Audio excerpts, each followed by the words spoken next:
Hanya dalam sepekan terakhir, kasus COVID-19 di Jakarta melonjak drastis.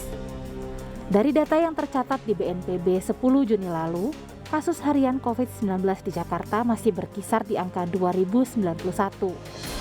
Namun selang 2 hari angkanya terus naik menjadi 2255, lalu naik lagi menjadi 2722, lalu 2376, dan yang paling mengkhawatirkan angkanya naik 2 kali lipat menjadi 4144 pada 17 Juni kemarin.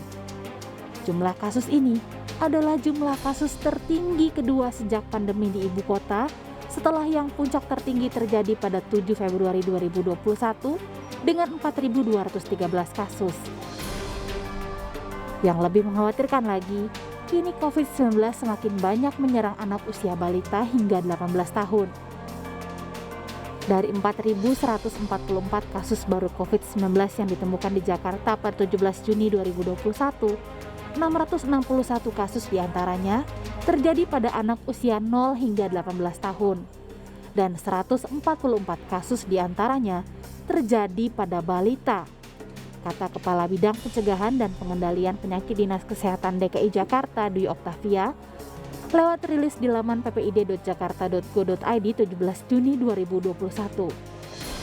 Dinas Kesehatan DKI Jakarta juga mencatat, dari sekitar 22.000 kasus aktif di ibu kota, 10%-nya atau sekitar 2.200 kasus memiliki gejala berat dan kritis.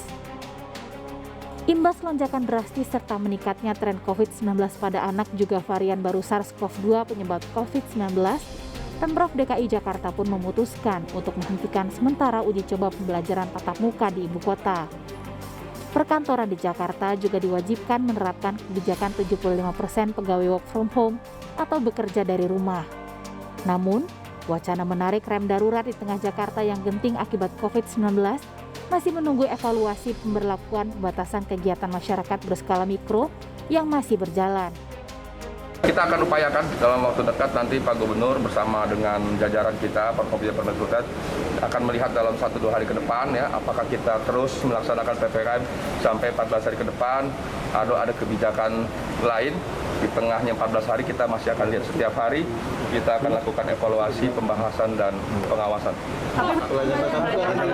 Oh ya, uji cobanya diberhentikan sementara, nanti kita akan lihat, kita akan evaluasi ya. Tapi terkait tempat wisata masih berlangsung, nanti kita akan lihat ya. WFH akan diberlakukan lagi apa enggak? WFH kan udah diberlakukan bekerja di rumah kan sampai dengan 70%. Epidemiolog menyebut, tingginya temuan kasus COVID-19 bukan berarti hal yang buruk. Karena itu artinya, respons terhadap pandemi berupa upaya testing dan tracing dilakukan dengan baik.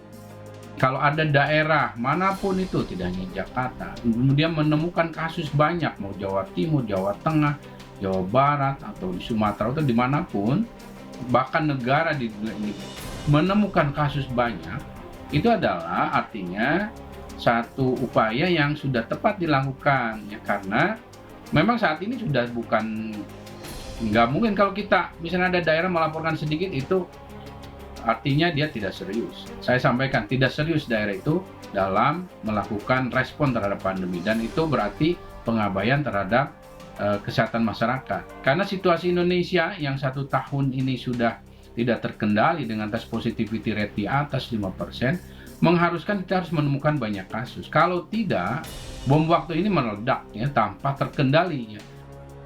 Untuk menekan angka kematian akibat COVID-19, Pemprov DKI Jakarta juga akan mengebut vaksinasi massal minimal 100.000 suntikan per hari. Tim Liputan, Kompas TV, Jakarta.